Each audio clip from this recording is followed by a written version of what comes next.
신앙은 이해가 아니라 수용이다 라는 제목으로 하나님 말씀 전하겠습니다. 사람마다 기대하는 바가 있고요. 또 그것과는 다른 현실을 마주할 때가 있어요. 모든 일이 다 그렇습니다. 예를 들어서 저의 예를 들면 제가 체중 감량을 좀 하려고 하는데 잘 안 돼요. 기대하는 바는 있는데 현실은 그 기대와 달라. 그래서 혼란스러울 때가 있죠. 분명히 이 정도 운동했으면, 이렇게 많이 걸었으면, 이렇게 땀을 많이 흘렸으면 내가 기대하는 그런 몸무게죠, 체중계에 올라갈 때 될 거다 하는데 아니야, 달라요. 신진대사가, 기초대사량이 예전만 못한 거죠. 제가 예전에는 10kg 넘게 뺐었다니까요. 머리카락도 같이 빠져서 되게 당황스러웠는데 금식도 이제 체중 감량도 함부로 하면 안 되는 것 같아요. 그때의 기억, 기대 가지고 이번에도 보니까 그게 아니에요. 모든 일이 다 그렇습니다. 학생들 시험 끝났는데 자기가 기대하는 성적이 있잖아요. 점수가 있잖아요. 달라. 기대와 달라. 거기서 오는 혼란스러움이 있다라는 것입니다. 왜 그렇지? 뭐가 문제지? 오늘 본문에 나오는 요한도 그랬어요. 물론 우리 수준의 혼란스러움은 아니었습니다. 예수님 메시아인데 왜 메시아이심을 드러내시지 않을까? 정말로 예수님이 메시아인가? 여기까지 요한의 생각이 갑니다. 세례 요한, 예수님께 세례를 주었던 세례 요한. 의심이죠. 근데 의심이 나쁜 것은 아닙니다. 의심할 수 있어요. 의심 자체가 불신앙은 아니에요. 그래서 예수님도 의심해서 제자들을 보내서 물어요. 예수님께. 세례 요한이 예수님께 제자 2명을 보내서 묻습니다. 정말로 당신이 메시아입니까? 오실 분이 당신이 맞습니까? 아니면 당신이 아니면 우리가 다른 분을 기다려야 됩니까? 이렇게까지 물어요. 근데 여러분, 요한은요, 예수님께 직접 세례를 준 사람이에요. 세례를 줄 때 미리 들었습니다. 너가 세례 주는 자에게 성령이 비둘기처럼 내린다면 그 사람이 바로 메시아다, 그리스도다. 그리고 실제로 그것을 보고 예수님 메시아임을 알았어요. 하나님 보내신 사람임을 알았습니다. 우리를 구원하실 자임을 알았어요. 그래서 세례 요한도 고백해요. 보라, 세상 죄를 지고 가는 하나님의 어린 양이로다. 이렇게까지 고백합니다. 그런데 이런 세례 요한의 예수님에 대한 믿음도 흔들리는 거예요. 기대하는 바와 다른 현실이 펼쳐질 때 혼란스러운 거예요. 사람을 보내서 물을 수밖에 없는 거예요. 그러니 오늘 우리의 믿음도 흔들리는 것은 어찌 보면 당연합니다. 그리고 믿음이 흔들리고 업앤다운을 거치면서 더 단단해지는 가능성이 참 많아요. 오늘 본문에서도 보면 예수님이 믿음이 흔들렸던 세례 요한을 책망하지는 않습니다. 제가 갖고 있었던 생각 때문에 그래요. 심판주로 빨리 심판하셔야지 왜 평화만 말씀하시는가 라는 그런 의문이 세례 요한에게 좀 있었던 것 같아요. 그래서 오실 분이 당신이 맞습니까? 아니면 우리가 다른 메시아를 또 기다려야 됩니까? 라고 직설적으로 물어본 거예요. 말씀드린 것처럼 의심하는 것은 죄가 아닙니다. 의심할 수도 있어요. 의심을 통해서 더 신앙이 커지는 것, 그것이 중요하겠죠. 그래서 예수님은요, 세례 요한을 책망하지 않으시고 오히려 칭찬하십니다.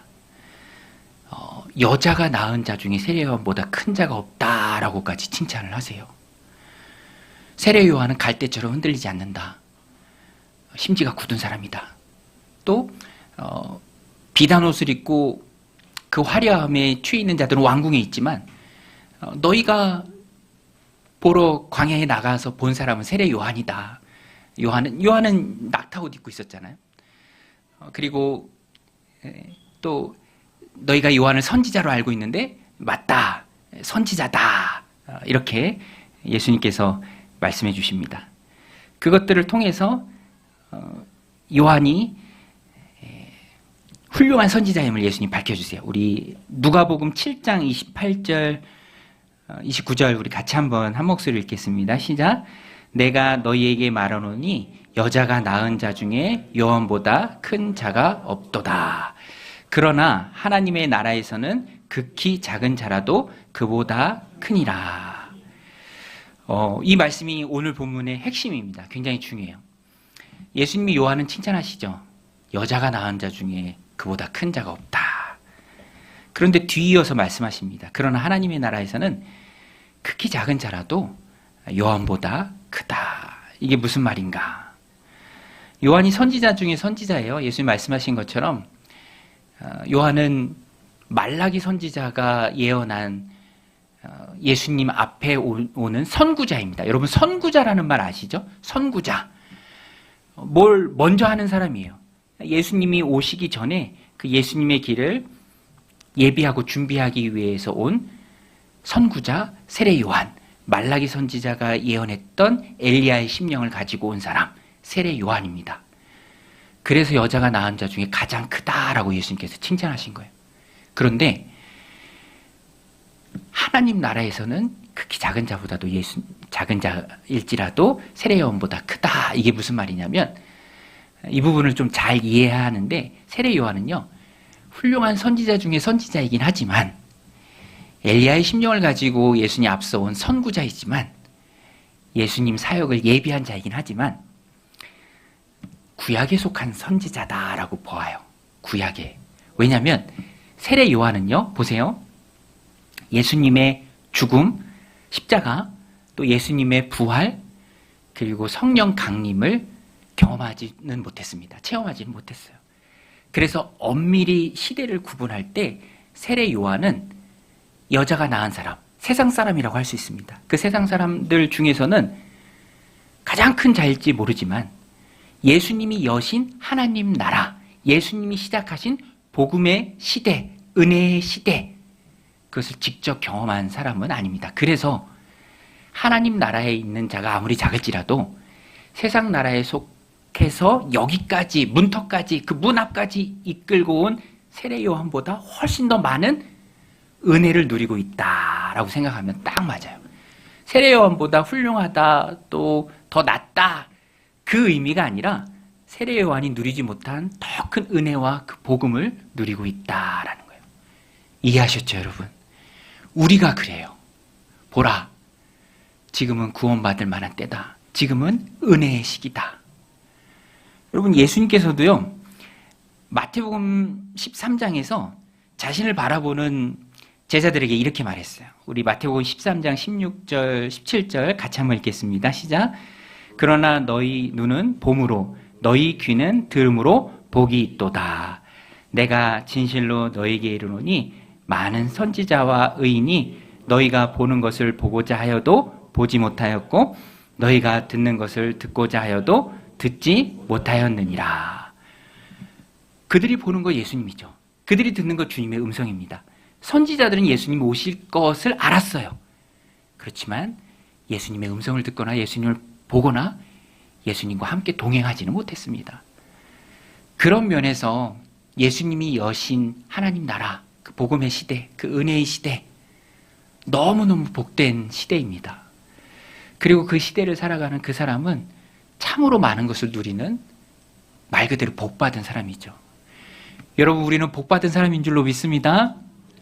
복받은 사람이에요. 예수님 말씀하시는 요지가 바로 이것입니다. 세례 요한보다 훌륭하다는 걸 말한 게 아니에요.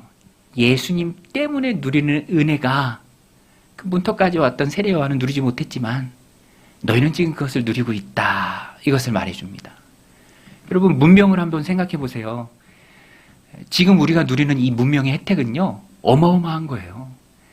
옛날에 권력이 많았던 왕들조차도 어디 멀리 가려면 힘들어. 에어컨이 어디 있어요? 덥죠. 자동차가 어디 있습니까? 가마 타고 가야죠. 지금 어린아이들도 다 알아요. 지구가 태양을 돈다는 것을. 예전에는 몰랐죠. 태양이 지구를 도는 줄 알았어요. 몰랐던 것이 참 많아요. 그래서 누리지 못한 것들이 참 많습니다. 그러나 지금은 우리는 알고 주어졌기에 누리고 그 혜택을 입는 것이 너무너무 많죠.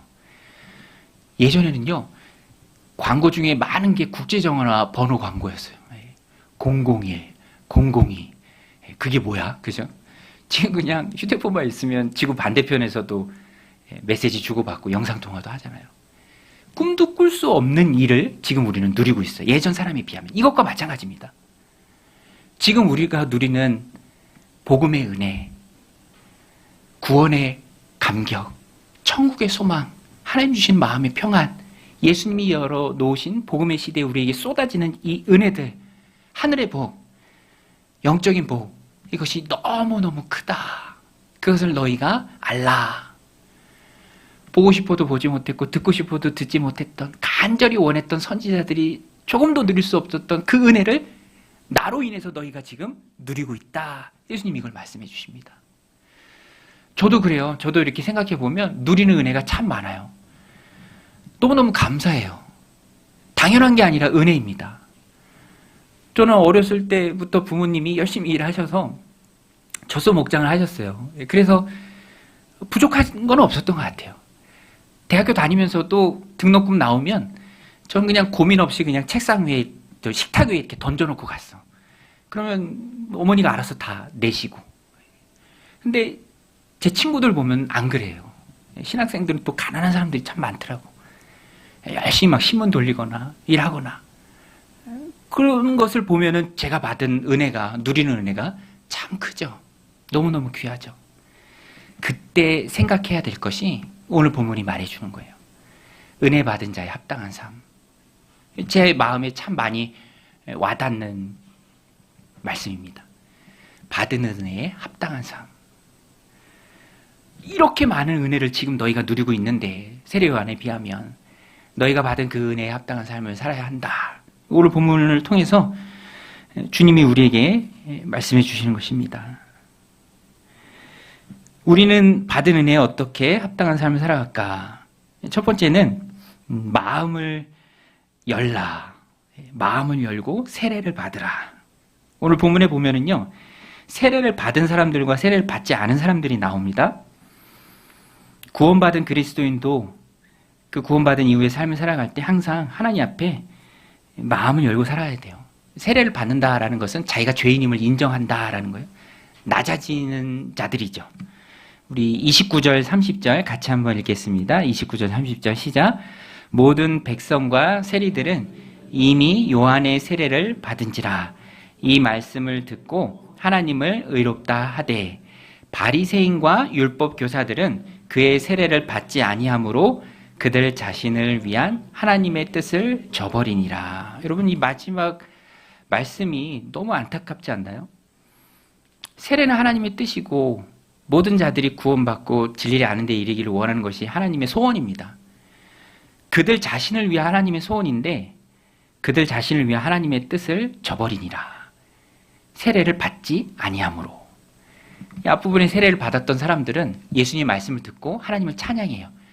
하나님은 의로우시다라고 하나님을 찬양합니다. 하나님을 찬양하는 삶, 하나님의 뜻을 저버리는 삶, 그 기준이 뭡니까? 마음은 열고 자기가 죄인을 인정하면서 요한의 세례를 받는가 받지 않았는가예요.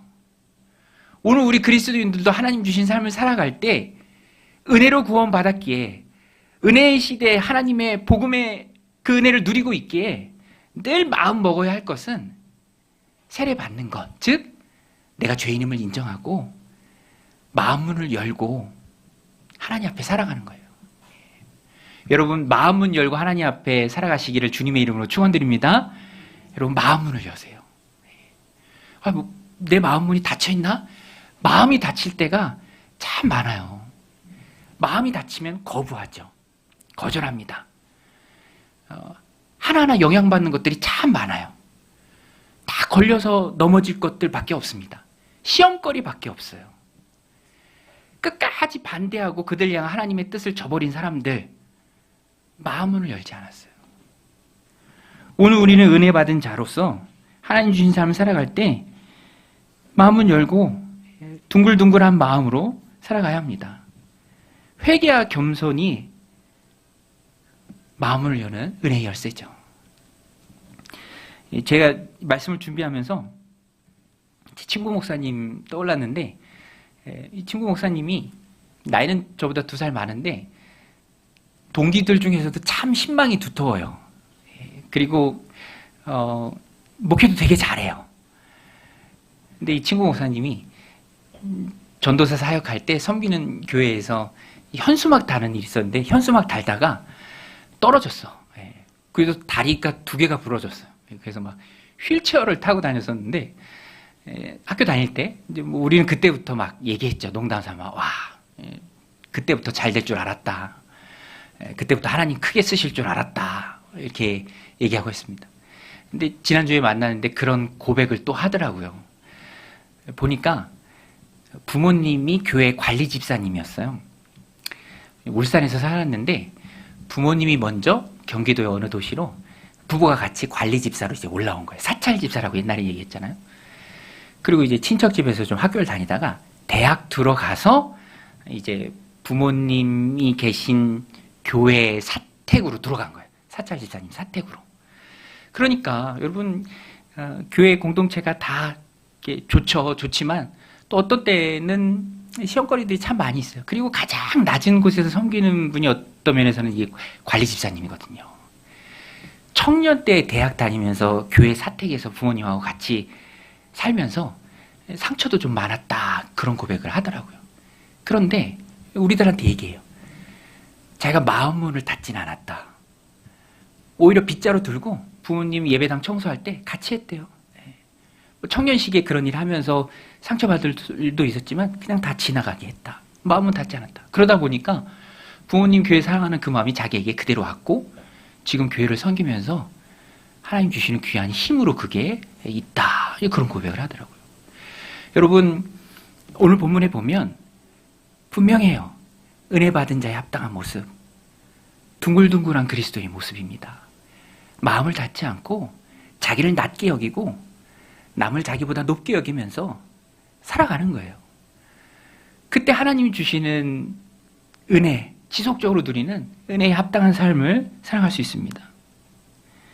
신앙은 머리가 아니라 마음이죠. 열린 마음이 은혜의 통로가 됩니다.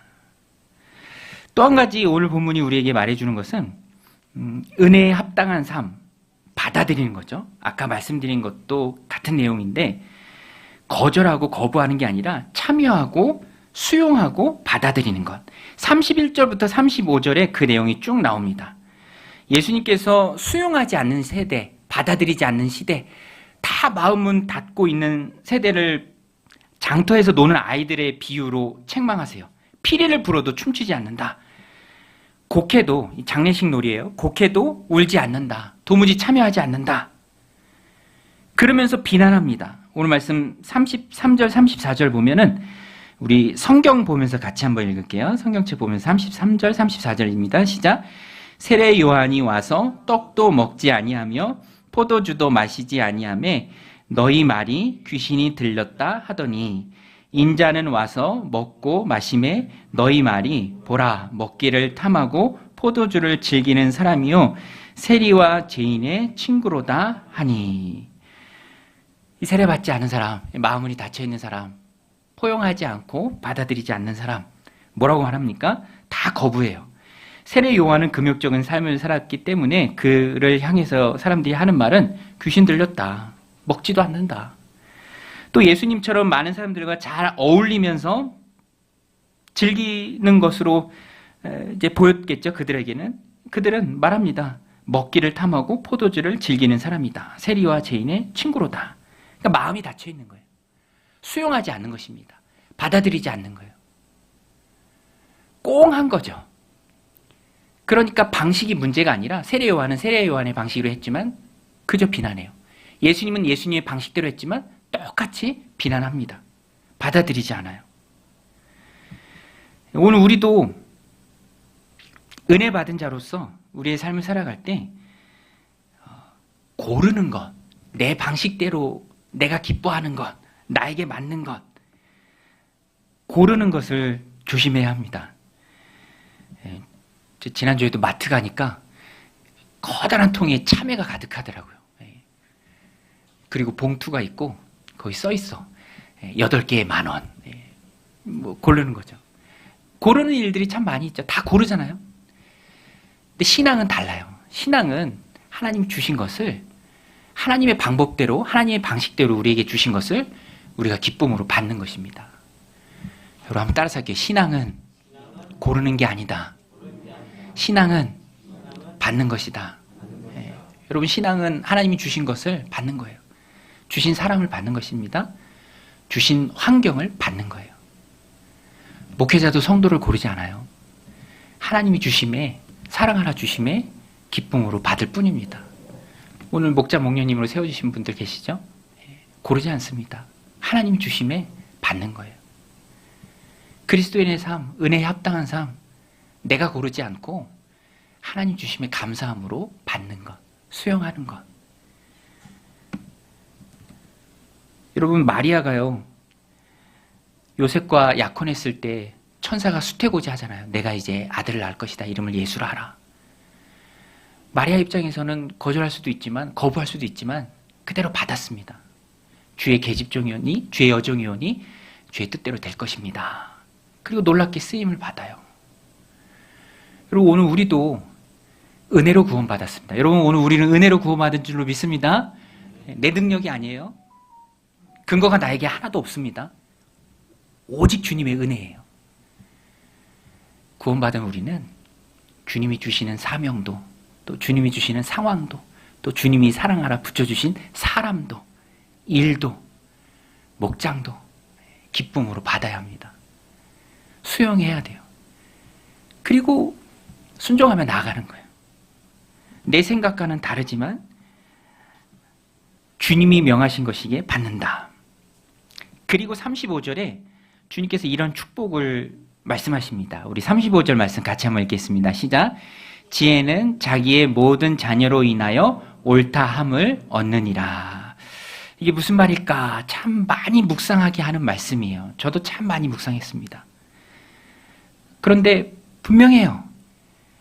지혜는 주님의 말씀을 수용하고 받아서 실천할 때 그 사람을 통해서 증명됩니다. 어떤 사람이 건강을 위해서 몸에 좋은 음식을 먹고 열심히 운동합니다. 다른 사람들은 비난할 수 있어요. 뭐 저렇게 유난을 떠나. 그런데 일정 시간이 지나서 그 사람이 모든 수치가 좋아지고 건강해졌을 때 그 사람의 결정이 옳았다라는 것이 증명이 되죠. 주님의 말씀은 옳아요. 우리가 받고 수용할 때 결국엔 우리의 삶을 통해서 주님의 옳으심이 증명됩니다. 그것이 은혜 받은 그리스도인의 삶이에요. 여러분 우리가 받은 은혜가 참 많이 있습니다. 고백하는 것처럼 당연한 것이 아니라 하나님의 은혜죠. 남은 누리지 못했지만 내게만 하나님이 주셔서 누리는 특별한 은혜들이 가정에서, 일터에서, 관계 속에서 많습니다. 경제적으로, 정신적으로, 신앙적으로 헤아릴 수 없이 많아요. 그 은혜를 주신 이유가 있고 그 은혜에 합당한 삶을 살아가는 것이 오늘 우리가 주님 앞에 보여야 할 바른 반응입니다. 두 가지 말씀드렸어요. 마음문을 열라. 세례를 받으라. 거부하고 배척하면 방식이 문제가 아니라 마음이 꼬여있기 때문에 나를 향한 하나님의 뜻을 오늘 종교 지도자들이 그랬던 것처럼 똑같이 저버립니다. 쓰임받지 못해요. 내가 원하는 방식만 추구하고 내가 기뻐하는 것만 하겠다라고 내가 원하는 것만, 저희 막내가 그래요. 자기가 좋아하는 것만 먹어. 조금 있다가도 이제 김만 들고 가는 애 한 명 볼 거예요. 안 먹어. 뭐 어린 모습이잖아요. 유치한 모습입니다. 오늘 우리 그리스도인들은 은혜로 구원받았기에 주님이 주신 것은 감사함으로 받아야 돼요. 내 뜻, 내 의지, 내 생각, 내 판단, 내 계획, 그것은 다 십자가 앞에 내려놓아야 합니다. 주신 분이 선하신 하나님이시고 내게 필요하기 때문에 주신 것이다. 믿고 순종하며 나아갈 때 주님의 지혜가 내 삶을 통해서 증명됩니다. 마리아를 통해서 주님이 일하셨던 것처럼 오늘 우리를 통해서도 주님은 반드시 일하실 것이에요.